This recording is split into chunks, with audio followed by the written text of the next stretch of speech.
ሰላም ጤና ይስጥልን ውድ የምልከታ ቲዩብ ቤተሰቦች በቅድሚያ ወዳችሁና ፈቅዳችሁ ስለምታዳምጡን እያመሰገንን የዕለቱን ወሬ እንንገራችሁ።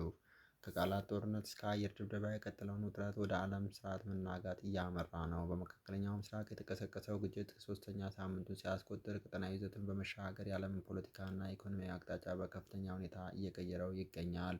ውጥረቱ ጦርነቱ ከመደበኛ ወታደራዊ ግጭት ወጥቶ ወደ ዓለም አቀፍ የኢነርጂ መሰረተ ልማት ውድመት ተሸጋግሯል። በተለይም እስራኤል በዓለም ትልቁ በሆነው የደቡብ ፓርስ የተፈጥሮ ጋዝ ተቋም ላይ የሰነዘረችውን ጥቃት ተከትሎ ኢራን በሳውዲ አረቢያ፣ በኳታር፣ በኩዌት እና በኤሚሬትስ የነዳጅ እና ጋዝ ማጣሪያዎች ላይ የወሰደችው አጸፋ እርምጃ የዓለምን የኢነርጂ ደህንነት ከፍተኛ ስጋት ውስጥ ጥሎታል። ግጭቱ በዋሽንግተንና በቴልአቪቭ በኩል የብርሃንና የጨለማ ልጆች ፍልሚያ በሚሉ ጽንፈኛ ተረኮች ሲታጀብ፣ በአንጻሩ ኢራን ድርጊቱን ቅዱስ ተቃውሞ በማለት የሉዓላዊነት መገለጫ አድርጋ ሳሏ የዲፕሎማሲ መፍትሄ እድሉን አጥቦታል።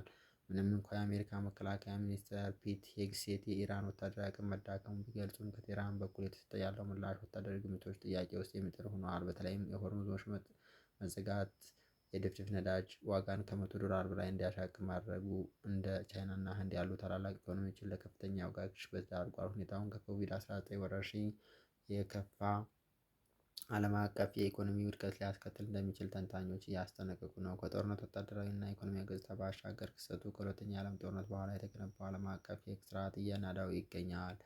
የሕግ ምሁራን እንደሚጠቁሙት ያለ የተባበሩት መንግስታት ድርጅት ፍቃድ የሚወሰዱ የኃይል እርምጃዎች ዓለምን ወደ ቀደመው የኃይለኛው ይገዛል መርህ እየመለሷት ነው። በሊባኖስ በኩል ያለው የግንባር መፋፋምና የሰብአዊ ቀውስ መባባስ እንዲሁም ፕሬዚዳንት ዶናልድ ትራምፕ የሰነዘሩት ጠንከር ያለ ማስጠንቀቂያ ግጭቱ ከቁጥጥር ውጭ ሊወጣ እንደሚችል ያሳያሉ። በአጠቃላይ አሁን ላይ ያለው ሁኔታ የዓለምን የደህንነትና የኢኮኖሚ መዋቅር እየፈተነ ያለ በመሆኑ ዓለም አቀፉ ማህበረሰብ ከመጠፋፋት ተረክ ወጥቶ ወደ ተጨባጭ የዲፕሎማሲ መፍትሄ ካልመጣ በቀር ውጤቱ የከፋ ሊሆን እንደሚችል የፖለቲካ ተንታኞች በስፋት እየገለጹ ይገኛሉ። ይህ ምልከታ ቲዩብ ነው። መልካም ሁሉ ተመኘን።